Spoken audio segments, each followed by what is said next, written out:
দর্শক স্বাগত জানাচ্ছি সময়ের সাথে এনটিভি স্টুডিও থেকে এবং অনুষ্ঠানের পুরোটা জুড়ে আমি সৈয়দ সোহাগ থাকবো আপনাদের সাথে এবং আমাদের সাথে আলোচনায় অংশ নিতে আজকে স্টুডিওতে উপস্থিত রয়েছেন ডক্টর কামরুল হাসান, একজন শিক্ষাবিদ এবং রাজনৈতিক বিশ্লেষক। স্বাগত আপনাকে। Thank you. এছাড়া আমাদের সাথে আরও স্টুডিওতে উপস্থিত রয়েছেন ব্যারিস্টার মোহাম্মদ গোলাম জাকারিয়া, একজন সাবেক ছাত্রনেতা এবং আইনজীবী এবং মানবাধিকার কর্মী। স্বাগত আপনাকেও। সেই সাথে আমাদের সাথে বাংলাদেশ থেকে স্কাইপিতে যুক্ত হয়েছেন বিএনপি চেয়ারপারসন বেগম খালেদা জিয়ার উপদেষ্টা অ্যাডভোকেট ফজলুর রহমান। স্বাগত আপনাকে। সেই সাথে আমাদের সাথে আরো যুক্ত হবেন নাগরিক ঐক্যের সভাপতি মাহমুদুর রহমান মান্না। স্বাগত আপনাকেও যখন যুক্ত হবেন। দর্শক, এই অনুষ্ঠানে আমরা মূলত আলোচনা করে থাকি বাংলাদেশের রাজনীতি এবং রাজনৈতিক প্রেক্ষাপট নিয়ে, এবং সেই সাথে আমরা আজকে আলোচনা করব বাংলাদেশের রাজনৈতিক অনেকগুলো বিষয় নিয়ে আমরা আলোচনা করব। এবং এই অনুষ্ঠানটি আপনারা দেখতে পাচ্ছেন স্কাই 780 শুধুমাত্র এনটিভিতে, এবং স্কাইয়ের পাশাপাশি এনটিভির নিজস্ব ফেসবুক পেজের ফেসবুক লাইভের মাধ্যমে আপনারা এই অনুষ্ঠানটি দেখতে পাবেন। আপনাদের যে কোনো ধরনের মতামত এবং প্রশ্ন করতে পারেন আমাদের টিভি স্ক্রিনে দেওয়া নাম্বারটিতে। জনাব ডক্টর কামরুল হাসান, আমরা যদি আলোচনা আপনাকে দিয়ে যদি শুরু করি, এবং যেই বিষয়টি নিয়ে আমরা আলোচনা শুরু করতে চাচ্ছি যে নির্বাচন এবং সংস্কারের যে বিষয়টি, দুইটি বিষয় নিয়ে অনেকটা টানাপোড়েন চলছে বলতে গেলে। সেক্ষেত্রে আমরা জানি যে সংস্কার কমিশন, যে 6টা কমিশন গঠন করা হয়েছিল, তারা তাদের সংস্কারের যে রিপোর্টটি তারা প্রধান উপদেষ্টার কাছে তারা জমা দিয়েছেন এবং অনেকগুলো সংস্কার প্রস্তাবনা দিয়েছেন, যেখানে গুরুত্বপূর্ণ অনেকগুলো বিষয় রয়েছে, যেমন গণপ্রজাতন্ত্রী বাংলাদেশ থেকে সেটাকে সংস্কার করে জনগণতন্ত্রী বাংলাদেশ, তো আরও অনেকগুলো বিষয় রয়েছে। তো এই যে সংস্কার যে প্রস্তাবগুলো দিয়েছেন, এই প্রস্তাবনাগুলো আপনার কাছে কতটুকু যৌক্তিক মনে হচ্ছে? আসলে সংস্কার প্রস্তাবনা তো একটি দীর্ঘ সংস্কার প্রস্তাবনাই হবে, যেহেতু এটা কোনো পলিটিক্যাল সরকার না, একটি বিশেষ প্রেক্ষাপটেই সরকার আসছে। অতএব তাদের যে সংস্কার প্রস্তাবনা সেটা অনেক লম্বাই হবে, এবং তার নমুনা আমরা কিছু কিছু দেখেছি, সংবিধান কমিশনে দেখেছি, তারপরে অন্যান্য কমিশনে দেখেছি। কোশ্চেনটা হচ্ছে যে হাউ ফার, কতটুকুন সংস্কার এই সরকার করতে পারবে, this is the fundamental question. এবং এখন যে সময় সরকারের হাতে আছে, সবাই মনে করতেছে যে মোটামুটি এই বছরের মধ্যে একটা ইলেকশন হয়ে যাবে। বিএনপি যদি আরও আগে যাচ্ছে, কিন্তু ধরলাম আমরা আমাদের ইয়ের জন্য এই বছর হবে। এখন কোশ্চেনটা আছে, এই যে সংস্কার প্রস্তাবগুলো তারা আনছে, এই সংস্কার প্রস্তাবগুলো আমাদের সামনে যেভাবে আসছে, আমরা তো পুরোটা দেখি নেই, জাস্ট জিসটা বিভিন্ন পত্রপত্রিকা যেটুকুন দেখেছি, তাতে আমার মনে হয়েছে যে এই সংস্কার প্রস্তাবগুলো একটি দীর্ঘ মেয়াদী সংস্কারের পরিকল্পনা। যে কোশ্চেনটা হবে রাজনৈতিক দলগুলো আলোচনা সাপেক্ষে কতটুকুন সংস্কার এই সরকারকে করতে দেবে। এটা কি শুধুমাত্র নির্বাচন কেন্দ্রিক সংস্কার, একটা নির্বাচন হওয়ার জন্য যে সমস্ত সংস্কার দরকার, ইলেকশন কমিশন, তারপরে অন্যান্য নির্বাচন সংক্রান্ত যে সমস্ত সংস্কার, এইটা করেই এই সরকার নির্বাচন করে দিয়ে চলে যাবে, বাকি সংস্কার পরে হবে, বা কিভাবে হবে সেটা কোনো ধারাবাহিকতা নাই। আমি ব্যক্তিগতভাবে মনে করি, সিরিয়াসলি মনে করি যে উচিত ছিল এই সরকারের সংস্কার প্রস্তাবনাকে সামনে নিয়ে একটা সত্যিকার অর্থেই রাউন্ড টেবিল সকল রাজনৈতিক দলের সমন্বয়ে গড়ে তোলা। জি, ধন্যবাদ আপনাকে। আপনার কাছে আবার ফিরে আসবো জনাব ব্যারিস্টার গোলাম জাকারিয়া। যে প্রসঙ্গে আমরা আলোচনা করছিলাম যে এই সংস্কারের যে বিষয়টি এবং যেই প্রস্তাবনাগুলো দেওয়া হয়েছে, এই প্রস্তাবনাগুলো আপনার কাছে কতটুকু যৌক্তিক মনে হচ্ছে? জনাব সোহাগ, আপনাকে ধন্যবাদ। সহ আলোচক আপনাদেরকে শুভেচ্ছা ও সালাম, এবং দর্শক শ্রোতাদেরকে শুভেচ্ছা। সংস্কার বাংলাদেশের একটি চলমান প্রক্রিয়া।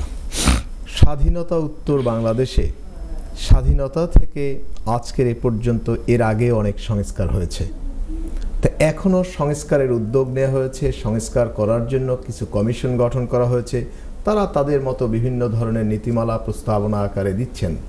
কিন্তু আমার কাছে যেটা মনে হয় যে ডক্টর কামরুল ইসলাম সাহেবের সাথে আমিও একমত যে এইটা তো আসলে একটা দীর্ঘ প্রক্রিয়া। দীর্ঘ বাংলাদেশ যতদিন থাকবে, সংস্কার ততদিন থাকবে। সময়ের প্রয়োজনে, সময়ের সাথে সাথে মানুষের বিভিন্ন দাবি চাহিদা অনুযায়ী সংস্কার হবে। অতএব কোনো সরকারের পক্ষেই কখনো সংস্কার শেষ করা সম্ভব হবে না। তো এই মুহূর্তে যেটা দরকার, যে প্রয়োজনীয় অতি গুরুত্বপূর্ণ বিষয়গুলোকে নিয়ে আসা এবং সেটার একটা প্রাতিষ্ঠানিক জায়গাটায় রেখে যত দ্রুত সম্ভব গণতান্ত্রিক একটি পরিবেশ সৃষ্টি করা এবং মানুষের যে নির্বাচিত প্রতিনিধির কাছে সরকারের ক্ষমতা হস্তান্তর করে সেই নির্বাচিত প্রতিনিধিরাই বাংলাদেশের মানুষের মতামত নিয়ে সংস্কার করবে। সকল সংস্কার তারা করে যাবে। নিশ্চয়ই এই বিষয়ে আমি আপনার কাছে আবার ফিরে আসবো। আমি একটু আসতে যাচ্ছি অ্যাডভোকেট ফজলুর রহমান আপনার কাছে। আপনি কি শুনতে পাচ্ছেন? জি, আমি শুনতে পাচ্ছি। জি, আশা করি আপনি নিশ্চয়ই ভালো আছেন। এবং যে বিষয় নিয়ে আমরা আলোচনা শুরু করেছি, যে সংস্কারের যে বিষয়টি, আমরা বিরতিতে যাব, তার আগে আপনার কাছ থেকে আপনার কমেন্টসটি জানতে চাচ্ছি, তারপরে আমরা বিরতি থেকে এসে আমরা বিস্তারিত আলোচনা করব আপনার সাথে। যে সংস্কারটা এই সরকার কতটুকু সংস্কার করে যেতে পারবে এবং এবং রাজনৈতিক দলগুলার কতটুকু সদিচ্ছা আছে এই সংস্কারগুলো করার জন্য, প্রশ্নটি আপনার কাছে রেখে গেলাম। তার আগে আমি একটি বিরতিতে যাচ্ছি। দর্শক দেখছিলেন সময়ের সাথে কথা বলছিলাম বাংলাদেশের রাজনৈতিক প্রেক্ষাপট নিয়ে। সময় হলো একটি বিরতি। বিরতির পর আবার ফিরে আসবো, ততক্ষণ সাথেই থাকুন। বিরতির পর আরও একবার স্বাগত সবাইকে। দেখছিলেন সময়ের সাথে কথা বলছিলেন মানুষের রাজনৈতিক প্রেক্ষাপট নিয়ে। জনাব অ্যাডভোকেট ফজলুর রহমান, বিরতির আগে যেই প্রসঙ্গে কথা বলছিলাম আমরা, আপনি কি শুনতে পাচ্ছেন? জি, আমি শুনতে পাচ্ছি।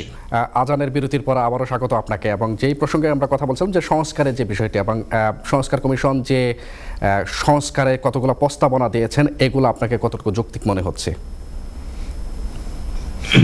আপনাকে অসংখ্য ধন্যবাদ। সারা দেশে এবং বিদেশে যারা আমাদের কথা শুনছেন, আমি তাদেরকে সালাম জানাই। আসসালামু আলাইকুম। আমার সঙ্গে দুইজন বিজ্ঞ আলোচক যারা আছেন, তাদেরকে আমি শ্রদ্ধা জানাই। তাদের কথা শুনে প্রথমে মনে হয়েছে যে ওনারা অনেক যুক্তি এবং বিবেক দিয়ে কথা বলেন এবং ভবিষ্যৎটা ওনারা বাংলাদেশে দেখতে পাচ্ছেন বলে আমার মনে হয়। দুইজনকে আমার অনেক অভিজ্ঞ ব্যক্তি হিসাবেই মনে হচ্ছে। জানাম আমার ভাইয়েরা, আমার যে প্রশ্নটা আপনারা করেছেন, আমি ঠিক তাদের মতো উত্তরটাই দিব। সেই উত্তরটার মধ্যে আমার প্রথম কথা হলো, এই যে সংস্কার একটা কথা আসছে, জি, এই কথাটা আস্তে আস্তে মানুষের কাছে কিন্তু অপ্রিয় হয়ে যাচ্ছে। সংস্কার একটা ভালো শব্দ। সংস্কার পৃথিবীতে যেদিন মানুষ গুহায় ছিল, গুহা থেকে এখন যখন মঙ্গল গ্রহে যাচ্ছে, এই হাজার হাজার বছর যাবত, লাখ লাখ বছর যাবত এই সংস্কারের মধ্য দিয়ে আসে। এটা অনন্তকাল চলবে যতদিন পৃথিবী কিয়ামত না। কাজেই বাংলাদেশে যে সংস্কারের কথাটা এখন বলা হচ্ছে, সেই সংস্কারটা আমার কাছে এবং জনগণের কাছে প্রতিভাত হচ্ছে যে এই সংস্কারটার কথা বলে বাংলাদেশের মানুষের ইচ্ছাকে প্রলম্বিত করে বিনা নির্বাচনে একটি সরকার দীর্ঘদিন ক্ষমতায় থাকার একটা প্রক্রিয়া হিসাবে সংস্কারকে তারা ব্যবহার করছে বলে মানুষ মনে করে। কিন্তু মানুষ তো সংস্কারও চাচ্ছে। আমি আমার কথাটা বলতে দেন আমাকে। জি, সেই সংস্কার কে করবে? আপনার বাড়ি সংস্কার করব আমি। বাড়িটা কার? দেশটা কার? দেশটা জনগণের। এটা কি যদি আপনারা বিশ্বাস করেন এবং পৃথিবীতে যা বিশ্বাস করা হয় যে একটা দেশের জনগণ হলো সমস্ত ক্ষমতার মালিক, সেই বাড়ি পরিষ্কার করার জন্য বা সেই বাড়ি পাহারা দেওয়ার জন্য পাহারাদার কাকে রাখবে, এটা তো সেই বাড়ির মালিক সিদ্ধান্ত নিবে। জি, তো আরেকজন সিদ্ধান্ত নিলে চলবে না। কাজে জনগণের যারা প্রতিনিধি, তারা রিয়েল বেসিক জিনিসের উপরে হাত দিতে পারে। উঠান পরিষ্কার করা, টেবিল পরিষ্কার করা, ফুলের টব দেওয়া, একটু ভাত রান্না, এই কাজগুলো সাধারণত বাইরের মানুষ করে দিতে পারে। কিন্তু বাড়ি ভাঙিয়ে ফেলতে হবে, নতুন ভাবে আবার টিন লাগাইতে হবে অথবা ইট লাগাইতে হবে, এই সিদ্ধান্তগুলো নিতে হলে বাড়ির মালিক লাগবে। সেই বাড়ির মালিক হলো জনগণ। তাদেরকে 5ই আগস্টে তারা যদি বলতো যাদেরকে আনা হয়েছে, আমরা ইউনূস সাহেবকে বাংলাদেশের মানুষ আনছে, আমরা ওনাকে অনেক মহিরু হিসাবে, বটগাছের চেয়ে অনেক উঁচু হিসাবে দেখি। আমি সবসময় বলি 10 জন প্রধানমন্ত্রী যোগ করলে একজন ইউনূস হয়। কাজে আমি মনে করি না যে ক্ষমতায় বিনা ভোটে অথবা বিনা কারণে থাকার জন্য উনি জিনিসটাকে দীর্ঘস্থায়ী করবে। যে দীর্ঘস্থায়ী করলে মানুষের মধ্যে কিন্তু একটা সাংঘাতিক ধরনের প্রশ্ন দেখা দিচ্ছে, কারণ মানুষ কিন্তু গত 16 বছরে 3টা ভোট দিতে পারে নাই। জি, আজকে যে মানুষের বয়স 36 বছর, সে কিন্তু একটা ভোটও দিতে পারে নাই। কাজে মানুষ এখন এই ব্যাপারে সাংঘাতিক উদ্গ্রীব যে আমি একটা ভোট দিতে চাই। এবং এই দেশের সংস্কার যারা করবে, সেই সংস্কার যারা করবে পৃথিবীর ইতিহাসে, আপনি ওই আমেরিকার গণপরিষদ বলেন বা পৃথিবীর ইতিহাসে, ভারত 5 বছরের শাসনতন্ত্র করছে, পাকিস্তান 10 বছরের শাসনতন্ত্র করছে, তাদের পার্লামেন্টকে কিন্তু কিছুদিনের জন্য গণপরিষদে রূপান্তরিত করছে। কোথাও অ্যাকচুয়ালি শুধু গণপরিষদের ভোট হয়েছে। সংবিধান যদি আপনাকে পরিবর্তন করতে হয়, বাংলাদেশে একটা নতুন করে সুষ্ঠু গণপরিষদের ভোট হতে হবে শুধু সংবিধানের উপরে নির্ভর করে, কি সংবিধান হবে। আর তা না হলে একটা পার্লামেন্ট ইলেকশন অবশ্যই হইতে হবে, যার প্রাথমিক একটা সময় দিতে হবে যে 3 থেকে 6 মাসের মধ্যে সংবিধানটা তারা পরিবর্তন করবে। এর বাইরে এই যে সংবিধানে বাংলাদেশের নাম বদলায় ফেলা, ওই দুর্ভাগ্যজনক ব্যাপারগুলো, নাম বদলায় ফেলা। প্রথম আমার প্রশ্নটা হইলো, যিনি নামটা বদলাইছেন, যিনি প্রধান ব্যক্তি, তার প্রতি ব্যক্তিগতভাবে আমার কোনো আক্রোশ নাই। তিনি আমার ঢাকা বিশ্ববিদ্যালয়ের ছাত্র ছিলেন এবং বয়সে উনি আমার ছোট। উনি যে মান্না সাহেব আসবেন, মান্না সাহেবদের কর্মী ছিলেন এবং ডাকসুর একটা সম্পাদক পদে 1বার বা 2বার পাশ করছেন। সে আলী রিয়াজ সাহেব, উনি 40 বছর যাবৎ দেশ ছেড়ে চলে গেছে। উনি এখন আমেরিকার নাগরিক, আরেকটা দেশের নাগরিক। অ্যাডভোকেট ফজলুর রহমান, আপনাকে একটু থামাতে হচ্ছে কারণ আমাদের সাথে অসংখ্য কলার ওয়েট করছে। তার আগে আমি একটি কল নিয়ে নিচ্ছি। হ্যালো কল, আসসালামু আলাইকুম। ওয়ালাইকুম সালাম। আমি কি স্টুডিওতে কথা? জি, আপনি স্টুডিওতে কথা বলছেন। আপনি নাম বলে আপনার প্রশ্নটি করুন। জি, আমি ডক্টর খান বলছি। জি, আপনার প্রশ্নটি। রাজনৈতিক দল, জি, তাদের যে দায়িত্ব, জি, শুধু ইলেকশন করে পার্লামেন্টে যাওয়া না, জি, যদি সেই পার্লামেন্টারি সিস্টেম জি, বা ডেমোক্রেটিক সিস্টেম যদি কাজ না করে, তাহলে সেই রাজনৈতিক দল যদি সেই প্রসেসটাকে ফিরিয়ে আনতে না পারে, জি, তাহলে তো রাজনীতি মৃত। আর রাজনীতি মৃত হলেই গণঅভ্যুত্থান হয়। গণঅভ্যুত্থান হলে আগের সরকার যারা ডিফিটেড হয়েছে সবকিছু বাতিল হয়ে যায়। এমনকি সংবিধান নতুন করে জনগণের মাধ্যমে, ইটস নট দ্যাট পার্লামেন্ট, আপনার রেফারেন্ডামের মাধ্যমে জনগণকে ক্ষমতায় আনা হবে। সেটা বাংলাদেশে 54 বছর ছিল না। টেক দি কেস নাও, যে পলিটিক্যাল পার্টিগুলো বলছে আগে ইলেকশন হয়ে তারপরে তারা পার্লামেন্ট করবে সংস্কার। 54 বছরে হয়েছে? যারাই ক্ষমতায় গেছে তারাই সংবিধান হয়ে গেছে। 16 বছরে রাজনৈতিক দলগুলো এই হাসিনাকে যে ফ্রি ইলেকশন গুলো করলো। জি, জি, ধন্যবাদ কলার আপনাকে। আমরা আপনার প্রশ্নটি, আপনার কমেন্টসটি আমরা বুঝতে পেরেছি। জি, অ্যাডভোকেট ফজলুর রহমান, আমি আপনার কাছে আসবো। তার আগে ব্যারিস্টার গোলাম জাকের যে প্রসঙ্গে আলোচনা করছিলাম এবং যেমনটা বলছিলেন অ্যাডভোকেট ফজলুর রহমান, যে এই সরকার সংস্কারের নামে তারা দীর্ঘদিন ক্ষমতায় থাকার একটা প্রক্রিয়া খুঁজছে। সোহাগ, আপনাকে ধন্যবাদ। আজকের যারাই বলছে যে রাজনীতিবিদদের ব্যর্থতার কথা সামনে নিয়ে এসে একটি অনির্বাচিত সরকারকে একটি অনির্ধারিত সময়ের জন্য বাংলাদেশে রেখে একেবারে সর্বপ্রকার সংস্কার শেষ করবে, আমি তাদেরকে একটি কথা বলি যে শেখ হাসিনা একভাবে রাষ্ট্র চালিয়েছেন। তিনি কিন্তু অনির্বাচিত ছিলেন, নির্বাচিত ছিলেন না। তিনি জোর জবরদস্ত করে করেছেন। শেখ হাসিনার বিরুদ্ধে যে গণ আন্দোলন হয়েছে, ব্যারিস্টার গোলাম জাকের, আপনাকে একটু থামাতে হচ্ছে। আমরা এই প্রসঙ্গে আরো বিস্তারিত আলোচনা করবো। আমরা এই জায়গা থেকে শুরু করবো ছোট্ট একটি বিরতির পর। দর্শক দেখছিলেন সময়ের সাথে কথা বলছিলাম বাংলাদেশের রাজনৈতিক প্রেক্ষাপট নিয়ে। সময় হলো একটি বিরতির পর আবার ফিরে আসবো, ততক্ষণ সাথেই থাকুন। বিরতির পর আরও একবার স্বাগত সবাইকে। দেখছিলেন সময়ের সাথে কথা বলছিলাম বাংলাদেশের রাজনৈতিক প্রেক্ষাপট নিয়ে। জনাব ব্যারিস্টার গোলাম জাকেরা, বিরতির আগে আমরা যে প্রসঙ্গে কথা বলছিলাম আপনার সাথে, আপনি আবার কন্টিনিউ করেন। যে কথা বলছিলাম যে শেখ হাসিনাকে কেন সরাতে হয়েছিল। শেখ হাসিনা ফ্যাসিস্ট ছিলেন এবং বাংলাদেশের মানুষের কাছ থেকে প্রকৃত যে ম্যান্ডেট সেটা শেখ হাসিনার ছিল না, যার কারণে শেখ হাসিনাকে সরাতে হয়েছিল। এখন এই যে বর্তমান যে সরকার, তাদের তো আসলে একটা ম্যান্ডেট দরকার। সেই ম্যান্ডেটটা তাদের আছে, একটা মানসিক সমর্থন, একটা মোরাল সমর্থন, নৈতিক জায়গা থেকে বাংলাদেশের সকল মানুষ এবং আন্দোলনকারীরা সবাই তাদেরকে সমর্থন করেছে।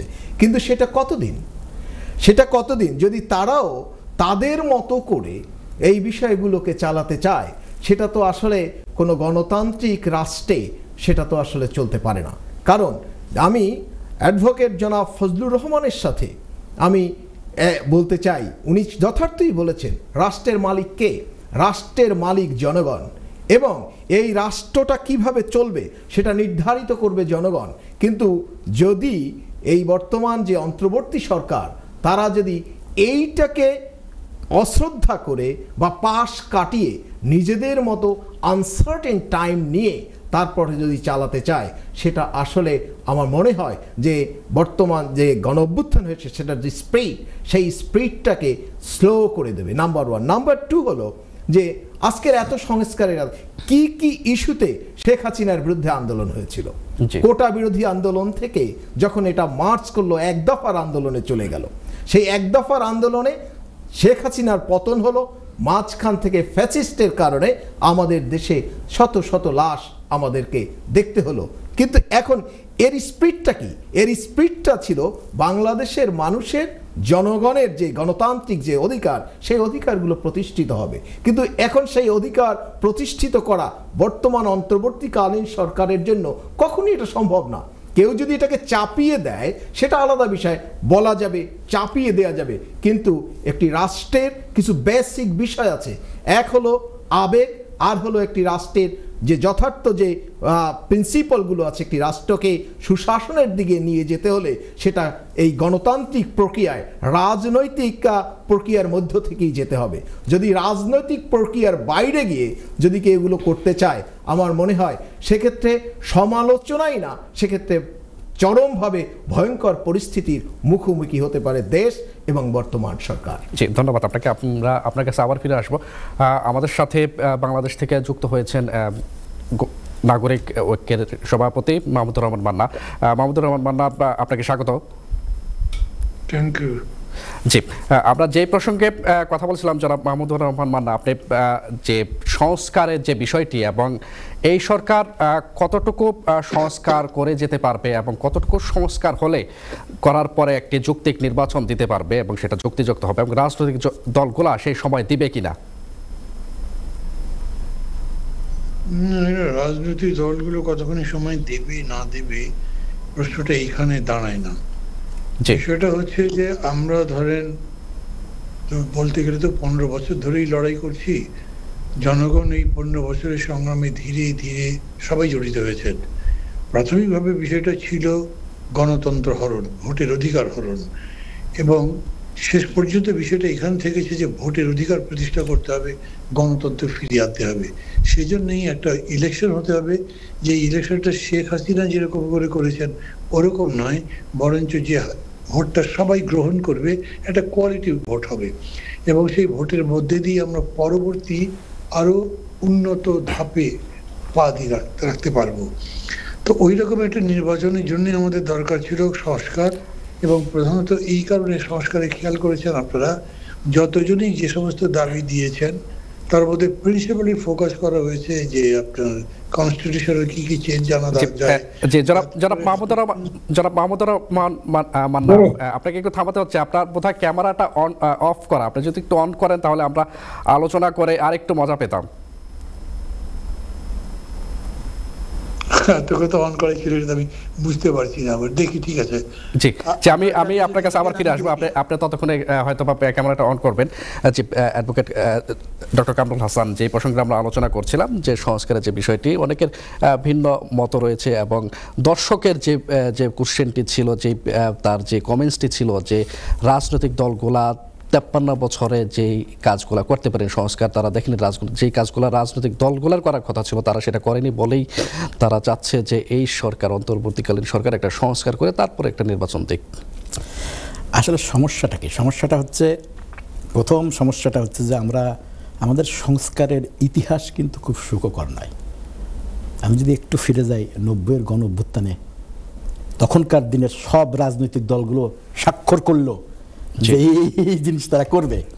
কি হলো কি ক্ষমতা আসার পরে সেই যে সংস্কারের যে প্রস্তাবনাগুলো তারা অ্যাকসেপ্ট করেছিল, তখন কারোর পক্ষ থেকে সেগুলো আর গ্রহণ করা হয় নাই, বা সেগুলোকে সামনে নিয়ে দেশ চালানোর সুযোগ সেই কোনো সরকারই নেয়নি।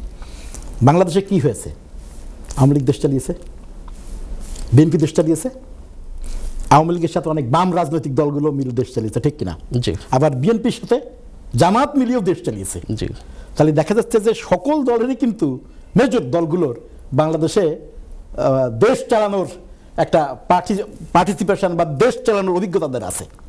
দেশ তারা চালিয়েছে। আমাদের সাথে কলার ওয়েট করছে, আমি একটু কল নিয়ে নিচ্ছি। হ্যালো, আসসালামু আলাইকুম।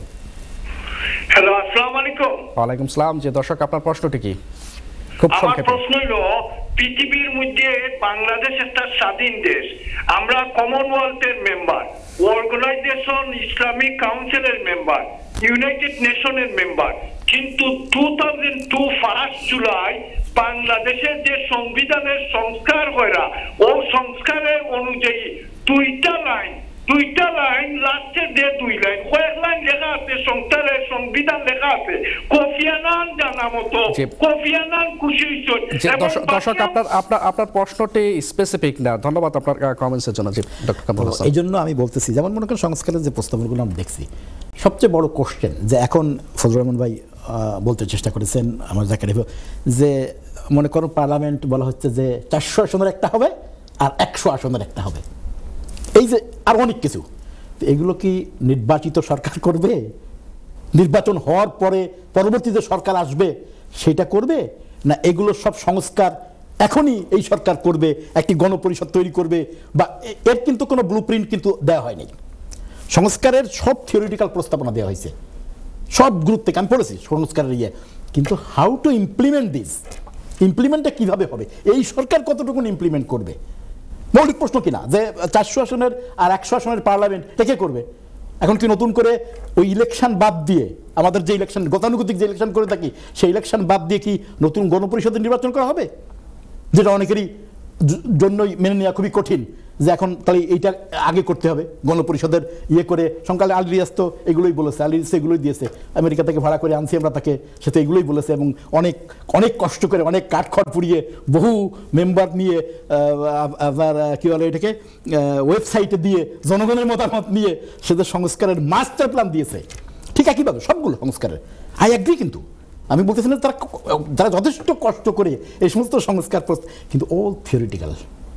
How to implement this, no idea যে এগুলো ইমপ্লিমেন্ট কে করবে, কিভাবে করবে, এই সরকার কতটুকুন করবে। আমি যে কথা বারবার বলতেছি, আমার সহবক্তা যারা আছে তারাও বলতেছে যে এই সরকার কতটুকু করবে। এই সরকার এই সংস্কার করতে যদি 5 বছর লাগে, ফর এক্সাম্পল বলতেছি আমি, তাহলে কি 5 বছর এই সরকারকে সময় দিতে হবে? নিশ্চয়ই না। তাহলে এই সংস্কারগুলো এখন যেটা আমরা দেখতেছি ভাই, আমার কাছে এগুলো সব হচ্ছে থিওরিটিক্যালি মানুষের কাছ থেকে যা আসছে, জনআকাঙ্ক্ষা। ঠিক আছে, জনআকাঙ্ক্ষার প্রত্যেকটা সংস্কার প্রস্তাব দেখলেই আমরা দেখব অনেকগুলো প্রস্তাবনা তারা দিয়েছে, সবগুলোই ভালো। কিন্তু এখন আমাদের যে অতীত ইতিহাস আমি বললাম, রাজনৈতিক দলগুলোর যে অতীত ইতিহাস আমি বললাম, সেই ইতিহাসের আলোকে এখন নতুন কিছু হবে কিনা। জি নিশ্চয়ই, ধন্যবাদ আপনাকে। জনাব মাহমুদুর রহমান মান্না, আপনি কি শুনতে পাচ্ছেন? মান্না ভাই, আপনি কি শুনতে পাচ্ছেন? আমরা তাকে আমাদের ক্যামেরা এখনো ইয়ে করতে পারি না। অ্যাডভোকেট ফজলুর রহমান, আমি আপনার কাছে আসতে যাচ্ছি যে বিষয় নিয়ে আমরা আলোচনা করছিলাম, যে এবং দর্শকের যে কোশ্চেনটি ছিল, যে তার একটি মতামত ছিল যে রাজনৈতিক দলগুলোর যে দায়িত্ব ছিল সেটা তারা ব্যর্থ হয়েছেন। তো সেক্ষেত্রে তারা চাচ্ছেন যে জনগণ চাচ্ছে, তার মতে যে জনগণ চাচ্ছে যে সংস্কার হয়ে তারপর নির্বাচন হোক। আপনার মতামত কি? ওই যে আমার যে বন্ধু যিনি বললেন এই কথাগুলো, উনাকে এখানে বসায় দেন, আমাকে আনছেন কেন? এইসব এই আউল ফাউল কথা বহু মানুষে বলে, ফাত্রা কথা, ফাউল কথা, এগুলা উনাকে এনে বসায়, আমাকে আনছেন কেন এখানে? তার মতামত তো সে দিবেই। আমার কথাটা শুনেন, কাইটে ফেলবেন না। আমাকে এখানে আনছেন কেন? আমাকে তো আপনি চান্সই দিচ্ছেন না। জি, জি, আমাকে এখানে আনছেন কেন? রাত্র 1টার সময় আমার জায়গায় রাখতেছেন, আপনার এখানে বাজে দিনের 12টা, আমার আমি আপনাকে শুধু বলছি যে এই দেশে ওই যে দুই ভাই যে কথাগুলা বললেন, আমার ব্যারিস্টার ভাই এবং প্রফেসর ভাই, আমি তাদের সাথে সম্পূর্ণ একমত। যত প্রস্তাবই দেন, এই প্রস্তাবটা বাস্তবায়িত হবে কি করে? এটা কি ডক্টর আলীরাজ লেখা দিলে বাংলাদেশের 18 কোটি মানুষের এটা প্রস্তাব হয়ে যাবে, নাকি এটা কোনো না কোনো ভাবে এটা বাংলাদেশের মানুষকে দিয়ে এটা এগ্রি করাতে হবে? আর এগ্রি করানোর পরটা কি? এগ্রি করানোর পরটা তো মানুষের অভিমত, আর মানুষের অভিমত নিতে হলে তো আপনাকে ইলেকশনে যেতে হবে প্রথমে। তো এইটা যদি না বুঝি, এটা তো তারা যা শুরু করছে এখন, এটা তো কোনো কাজ না। আমি তো প্রতিদিন টক শো করছি ভাই, প্রতিদিন কথা বলছি, প্রতিদিন ইন্টারভিউ দিচ্ছি। যদি এই দেশে আপনাকে 1 বছরের টাইম দেওয়া যেতে পারে, যেটা বলছে 5ই আগস্ট বা আগস্ট মাসে ইলেকশন করার জন্য বিএনপি দাবি করছে, তাইলে 8ই আগস্ট ক্ষমতায় বসছে, পরের আগস্টে ইলেকশন, 1 বছরে যারা সংস্কার করতে পারবে না, তারা 100 বছরের সংস্কার করতে পারবে না। তাদের মনে ভিন্ন কথা আছে। যারা এই দেশের 4টা মুক্তিযুদ্ধের মধ্য দিয়ে অর্জিত 4টা মূল নীতিকে বদলায়, একটা রাখে আর 3টাকে বদলায় ফেলে, এদের বাড়ি কই, কোত্থেকে আসছে, পূর্বপুরুষের ইতিহাস কি, এগুলো আমাকে বলে তো লাভ নাই। আমি একজন মুক্তিযোদ্ধা কমান্ডার, কাজে আমাকে এইসব কথা বলে লাভ নাই। যারা এইসব বদলায়, বাংলাদেশের নাম যারা বদলায়, এদের পূর্বপুরুষের রক্তে কালি আছে, কালিমা আছে। আচ্ছা, কাজে এই দেশে জনগণের, আমার কথাটা শেষ করলে তারপরে দেন আপনি। জি, এই দেশের বিএনপি একটা বড় দল, তাদের সঙ্গীরা যারা এই যে গণতন্ত্র মঞ্চের নেতা মান্না ভাই সহ যারা আছে, 15 বছর সংগ্রাম করে যারা আসছে, তারা সহ এই দেশের যারা প্রগতিশীল, ধর্মনিরপেক্ষ, সাম্প্রদায়িক, মুক্তিযুদ্ধের সপক্ষে শক্তি, প্রত্যেকেরই মূল দাবি হলো ইলেকশন। শুধু ইলেকশনের ব্যাপারে যেগুলো নিরপেক্ষ হওয়া এবং নির্দলীয় এবং সুষ্ঠু হওয়ার ব্যাপারে যে সংস্কারগুলো করা দরকার, সেই ইলেকশন সংস্কারগুলো করে একটা নির্বাচন দেন, তারপরে পাবলিক লিডার্সরা আসুক, পাবলিক রিপ্রেজেন্টেটিভরা আসুক, প্রস্তাবগুলো আপনাদের রাখেন, সংস্কারের প্রস্তাবগুলো আপনারা রাখেন। আর আপনারা যদি মনে করেন 5 বছর ক্ষমতা থেকে প্রস্তাব সহ সব পাস করে সংস্কারের, ইট ইজ বিয়ন্ড ইমাজিনেশন। এটা কল্পনারও বাইরে যে ওই আমার ডক্টর কি আলী রিয়াজের মতো মানুষের প্রস্তাব বাংলাদেশে পাস করে ফেলবো 40 বছর পরে আইসা, ইট ইজ ইম্পসিবল। এখন এই দেশে মুক্তিযোদ্ধারা জীবিত আছে, এত সোজা না। মুক্তিযুদ্ধ বাদ দিয়ে বাংলাদেশ বলাটা এত সোজা না। এটার জন্য প্রত্যেককে খেসারত দিতে হবে এদেশে। এটা হলো আমার কথা। কাজে ইলেকশনটা আমার দল না, শুধু সবাই চাচ্ছে বাংলাদেশে এখন একটা ইলেকশন হোক। 6 মাস সময় নেই, 8 মাস সময় নেই, কিন্তু ইলেকশনের একটা রোড ম্যাপ দেখ, কবে ইলেকশন হবে, ডেট ঘোষণা করো, রিটার্নিং অফিসার কিভাবে হবে, ভোট কিভাবে হবে, সব আগে নির্ধারণ করো, পরে সংস্কার করো। জি জি, ধন্যবাদ আপনাকে। জনাব মাহমুদুর রহমান মান্না, আপনি কি শুনতে পাচ্ছেন আমাদের?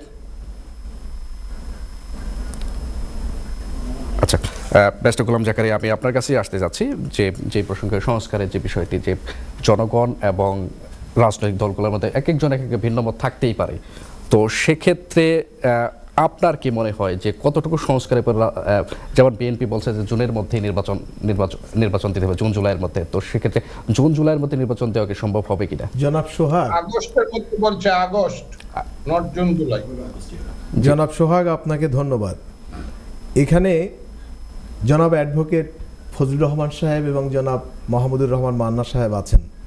ওনারা বাংলাদেশের রাজনীতির অনেক ইতিহাসের সাক্ষী, এবং আমি জনাব ফজলুর রহমান সাহেবের মানে তার বলার, তার যে নলেজ, সেটার আমি ভক্ত। 1994 সালের ওনার এক বক্তব্যের মাধ্যমে মাদার টেক হাই স্কুল মাঠে উনি এক বক্তব্য দিয়েছিলেন, তখন আমি 10ম শ্রেণীর ছাত্র।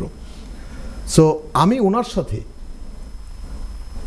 সাথে একমত, এবং আমাদের ডক্টর কামরুল হাসান ভাইয়ের সাথে একমত যে এই সরকারের একটা সীমাবদ্ধ ক্ষমতা আছে, এই সরকারের উপরে একটা নৈতিক সমর্থন আছে, কিন্তু এই সরকারের কিন্তু ওই অথরিটি নেই যে আমূল পরিবর্তন করার ক্ষমতা এই সরকারের আছে।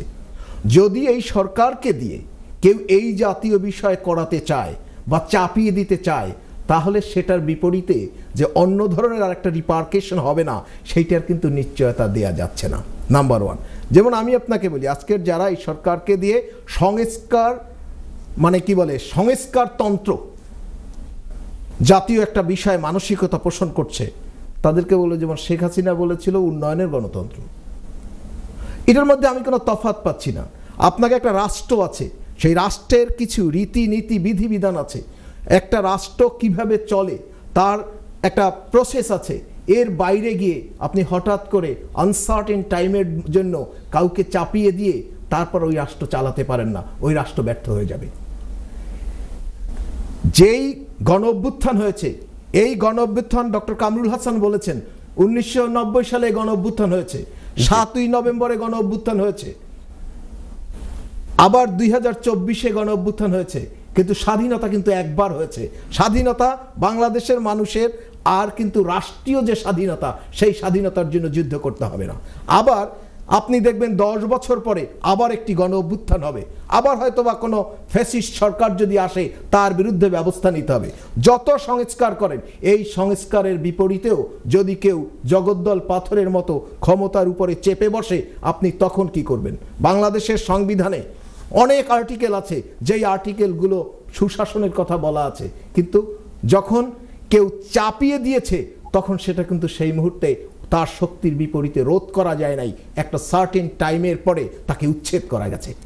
অতএব ঠিক তদ্রূপ আপনি সংস্কার করেন, অনেক কিছু করেন, কিন্তু আলটিমেটলি আপনার ইচ্ছাটা কি? ইচ্ছাটা হলো সুশাসন প্রতিষ্ঠা করা, ইচ্ছাটা হলো গণতন্ত্র প্রতিষ্ঠা করা, ইচ্ছাটা হলো আমাদের যে সাংবিধানিক ইনস্টিটিউশনগুলো আছে সেইগুলোকে অ্যাক্টিভ করা এবং মানুষের যে চিন্তা চেতনা সেগুলো মানুষের কাছে পৌঁছে দেওয়া, মানুষের প্রতিফলন ঘটানো তাদের চিন্তা চেতনা। এই চিন্তা চেতনাকে আপনি একভাবেই পারেন প্রতিফলিত করতে বা সংস্কার করতে, সেটাই হলো নির্বাচন। নির্বাচনের বাইরে আপনি যা করবেন এইগুলোর একটা মানে কিছু সময়ের জন্য আপনার মনে হবে আবেগ দিয়ে অনেক কিছু করছেন, কিন্তু এইটার কিন্তু ওই অথরিটি থাকবে না এবং সেটা কিন্তু দীর্ঘমেয়াদী পাবে না। পুঁথিগত বিদ্যা পরহস্তে ধন, নাহি বিদ্যা নাহি ধন হলে প্রয়োজন, এই কথাটা আমরা অনেক আগে থেকে ছোটবেলা থেকে শুনেছি। এখন যা হচ্ছে পুঁথিগত, এটাকে ডক্টর কামরুল হাসান যথার্থই বলেছেন যে এটা কিভাবে ইমপ্লিমেন্ট হবে। তা এখন কি 10 বছর লাগবে নাকি? যদি তারা বলে না আমরা 10 বছরের আগে এটা তো পারবো না, এইটা করতে হবে, তখন আপনি সেটা কি করবেন? 5 বছর লাগবে, কি করবেন? সেটা না, সেটা তো চাপিয়ে দেওয়া ছাড়া আর কিছু না। আপনি এখন একের পরে এক বিভিন্ন বিষয় নিয়ে আসছেন, কিন্তু কথা হলো যখন কোটা বিরোধী আন্দোলন শুরু হলো, স্বৈরাচার ফ্যাসিস্ট বিরোধী এক দফা আন্দোলন শুরু হলো, তখন কিন্তু এগুলো ছিল না। এখন আস্তে আস্তে পাক খাচ্ছেন এবং এর মধ্যে কিন্তু মানুষ আপনার মধ্যে ডিফারেন্ট কিছু খুঁজে পাবে। এই ডিফারেন্ট কিছু খুঁজে পেলে আবার নতুনভাবে কিন্তু মানুষকে চিন্তা করার সুযোগ সৃষ্টি হবে। অর্থাৎ আমার মনে হয় সেই দিকে না গিয়ে বর্তমান যে অন্তর্বর্তী সরকার, তাদের বোঝা উচিত যে তাদের ক্ষমতা কোথায়, দায়িত্বটা কি। দায়িত্বটা হলো যে বাংলাদেশের মানুষ গণতান্ত্রিক প্রিয়, যেমন অ্যাডভোকেট ফজলুর রহমান যেমন বলেছেন 36 বছরের একজন মানুষ সে এখন পর্যন্ত ভোট দিতে পারে নাই, সেই ভোটের অধিকারটা নিশ্চিত করে তাদের চিন্তা চেতনা তাদের প্রতিনিধির মাধ্যমে প্রতিফলিত করে তারা যে যে সংস্কারগুলো প্রস্তাব আকারে রেখে যাবে সেগুলোকে তারা জি ইমপ্লিমেন্ট করবে। ধন্যবাদ আপনাকে। জনাব মাহমুদুর রহমান মান্না, আপনি কি শুনতে পাচ্ছেন?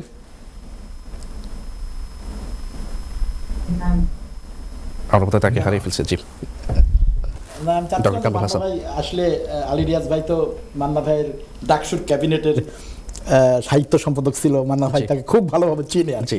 তো ফজলুর রহমান ভাই যেভাবে বললেন, আমার অ্যাডভোকেট ফজলুর রহমান আমার সিনিয়র এবং অনেক অভিজ্ঞ রাজনীতিবিদ, আলী রিয়াজের যে সংস্কারের ব্যাপারে ওনার যে রিজার্ভেশন বললেন, আমি চাচ্ছিলাম যে মান্না ভাই আসলে আমরা জানতাম তার কাছ থেকে যে তার এই ব্যাপারে কথা কি আর কি। তো এনিওয়ে আমার কাছে এখন কি কোশ্চেন, জি যেই প্রসঙ্গে কথা বলছিলাম আমরা, যে রাজনৈতিক দলগুলোর ভিন্নমত থাকতেই পারে এবং রাজনৈতিক দলগুলো যেটা চাচ্ছে যে যত দ্রুত সম্ভব নির্বাচনের জন্য, এবং জনগণ দীর্ঘদিন ধরে, যেমনটা বলছিলেন অ্যাডভোকেট ফজলুর রহমান, যে জনগণ দীর্ঘদিন ধরে ভোট দিতে পারছে না। তো আপনার কি মনে হয় যে কত দ্রুততম সময়ে নির্বাচন দিলে সেটা একটা যৌক্তিক নির্বাচন হবে? যেমন বিএনপির যে দাবি যে জুলাই কিংবা আগস্টের মধ্যে নির্বাচন দিয়ে দেওয়া। না, বিএনপির দাবি তো জুলাই আগস্টের মধ্যে নির্বাচন তারা চাইতেই পারে। আমাদের প্রধান উপদেষ্টাও বলেছেন যে উনি এই বছরের মধ্যেই নির্বাচন দিবেন।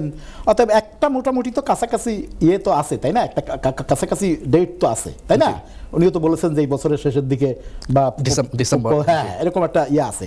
অতএব নির্বাচন যে তারা দিবে না বা নির্বাচন নিয়ে গড়িমসি করবে, এটা আমার ব্যক্তিগতভাবে মনে হয় না এটা তাদের উদ্দেশ্য।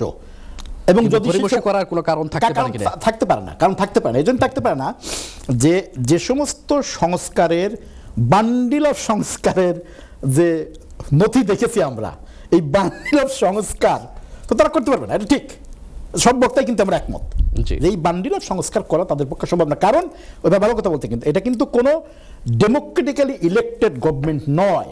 হ্যাঁ, নৈতিক সমর্থন আছে, গণঅভ্যুত্থান আছে, এই সব কথা আমরা মেনে নিলাম, কিন্তু এইটা কি হবে যে এই সরকার এখন একটা গণপরিষদ গঠন করলো, সেই গণপরিষদে এই আলী রিয়াজ ভাইয়ের এই সমস্ত সংস্কার বা বাস্তবায়ন করলো, অথবা ইলেকশন কমিশনের যে সমস্ত সংস্কার, তো ইউনূস সাহেব যেটা বলেছেন, প্রফেসর ইউনূস যেটা বলেছেন, সেটা যদি হয়ে থাকে তাহলে তো আসলেই সংস্কার, ওনার কথাই মেনে নিই আমরা যে ডিসেম্বর পর্যন্ত, তাহলে ডিসেম্বর পর্যন্ত উনি তেমন সংস্কার যেটা আমরা বলতেছি এই বান্ডিল অফ সংস্কারের প্রস্তাবনাতে উনি কিন্তু কিছুই করতে পারবেন না। ওনাকে সংস্কারের যেখানে আসতে হবে সেটা হচ্ছে যে একটা নির্বাচন করার জন্য, যে নির্বাচন আমরা বলতেছি যে গত 15-16 বছরে যে নির্বাচনের কোনো অস্তিত্ব ছিল না, আওয়ামী লীগের যে আমরা ফ্যাসিস্ট আওয়ামী লীগের যে ক্ষমতা দেখেছি, সেইখানে এই ইলেকশন করার জন্য। জি, অনেকেই মনে করেন যে এই সরকার, অন্তর্বর্তীকালীন সরকার একটি দুর্বল সরকার। তো আপনার কি মনে হয় যে অবশ্যই দুর্বল সরকার, এই সরকার যদি নির্বাচন নিয়ে, যদি সংস্কারের নামে যদি নির্বাচনে যদি ঘড়িমসি করে, যদি বেশি সময় নেয়, তাহলে কি এই সরকার টিকতে পারবে? না, সেটা তো সময়ই বলে দেবে, সেটা তো একটা কোশ্চেন, সিরিয়াস কোশ্চেন। আমি ব্যক্তিগতভাবে মনে করি কি, খুব পার্সোনাল অপিনিয়ন, আমি মনে করি যে এটা দুর্বল সরকার অবশ্যই। আমি মনে করি উচিত ছিল এই সরকারের এর সঙ্গে যাদেরকে নিয়েছে তাদের সঙ্গে রাজনৈতিক দলের, this is my personal opinion বলছি, কিন্তু রাজনৈতিক দলের যারা বাংলাদেশের রাজনৈতিক দল, বিএনপি হোক, অন্যান্য যে সমস্ত রাজনৈতিক দল আছে, তাদের প্রতিনিধিদেরকে নিয়ে আসলে সরকার গঠন। কিন্তু প্রধান উপদেষ্টা তিনি তো বলেছেন যে তড়িঘড়ি করে সরকার গঠন করেছে, যাদেরকে সামনে পিছিয়ে তাদেরকে। ঠিক আছে, এখন একটা করুক, এখন একটা সংস্কার করুক, এখন একটা আগে তার দুর্বল সরকার তো বলতে সবাই বলছে দুর্বল সরকার কেন? কারণ দেখা যাচ্ছে যে বিভিন্ন ক্ষেত্রে তার যে ব্যর্থতা, বিভিন্ন ক্ষেত্রে আমরা যে সমস্ত জিনিস নিয়ে আমাদের দেশের মানুষ, আমরা তো জানি, আমরা বাংলাদেশের মানুষ আমরা জানি যে যেখানে আমরা অনুষ্ঠানের শেষে থেকে আমরা 30 সেকেন্ডে শেষ করি, দ্রব্যমূল্য সহ সমস্ত কিছুতে এই সরকার যে খুব সফলতার সাথে সবকিছু করতে পারতেছে তা নয়। এই জন্য আমি ব্যক্তিগতভাবে সিরিয়াসলি মনে করি এই সরকার আরও শক্তিশালী হবে যদি রাজনৈতিক দলের লোকদেরকে নিয়ে সবাই ঐক্যমতে একটা সরকার গঠন করে, এবং সেই সরকার ডিসাইড করবে যে কোন কোন সংস্কারের ভিত্তিতে একটি সুষ্ঠু নির্বাচনের জন্য যে সমস্ত সংস্কারগুলো প্রয়োজন, এর সঙ্গে যদি অন্য কিছু থেকে থাকে সেই সমস্ত সংস্কার, কারণ উনি বলতেছেন তো 1 বছর, তাই না? তো এর মধ্যে যে সমস্ত সংস্কারগুলো করা যায় সেই সমস্ত সংস্কারগুলোতে হাত দিয়ে বাকিগুলো আপাতত। জি, ধন্যবাদ আপনাকে। জনাব অ্যাডভোকেট ফজলুর রহমান, আপনি কি শুনতে পাচ্ছেন? শুনতে পাচ্ছি, আপনাকে অসংখ্য ধন্যবাদ। আমি যে দুই ভাই যে আলোচনা করতেছেন, আমার ব্যারিস্টার ভাই এবং আমার কামরুল হাসান ভাই, ওনারা আমার চেয়ে অনেক যোগ্যতা সহকারে আলোচনা করবেন। ওনাদের প্রতি আমার সেলিউট রইল। কিন্তু ওনারা এত দূর থেকে আমার চেয়েও বেশি বুঝতেছে, আমি বাংলাদেশে থেকে যতটা বুঝতেছি না আমার চেয়ে। আমি আপনাকে বলি, সংস্কার যদি করতে হয় তাহলে তাদের যদি সেই মনোবৃত্তি থাকতো, তাহলে প্রত্যেক দল থেকে ছোট বড় অন্তত একজন উপরে 3 জন করে পলিটিক্যাল পার্টির লোক নিয়ে তারা বৈশাখ প্রথমে সংস্কারের প্রস্তাবটা তারা আনত, তারপরে টোটাল পলিটিক্যাল পার্টির কাছে তারা সংস্কারের প্রস্তাবটা দিত এবং তাদেরকে নিয়ে বসতো। বৈশাখ সব দল একমত হয়ে যতটুকু সংস্কার করা দরকার, যে ইয়েস এতটুকু সংস্কার বাংলাদেশের সংবিধানে হোক, নির্বাচন কমিশনে হোক, শাসন ব্যবস্থায় হোক, পুলিশে হোক, এই সংস্কারগুলো দরকার। অনুষ্ঠানের একেবারে শেষ প্রান্তে আপনাকে অসংখ্য ধন্যবাদ আমাদের সাথে যুক্ত হওয়ার জন্য, এবং সেই সাথে ধন্যবাদ ব্যারিস্টার গোলাম জাকারিয়া আপনাকেও, ডক্টর কামরুল হাসান আপনাকেও ধন্যবাদ, সবাইকে অসংখ্য ধন্যবাদ আজকের অনুষ্ঠান যুক্ত হওয়ার জন্য। দর্শক দেখছিলেন সময়ের সাথে কথা বলছিলাম বাংলাদেশের রাজনৈতিক প্রেক্ষাপট নিয়ে, চলে এসেছে অনুষ্ঠানে একেবারে শেষ প্রান্তে। পরবর্তী অনুষ্ঠান দেখার আমন্ত্রণ জানিয়ে আজকের মতো এখানেই বিদায় নিচ্ছি। আল্লাহ হাফিজ।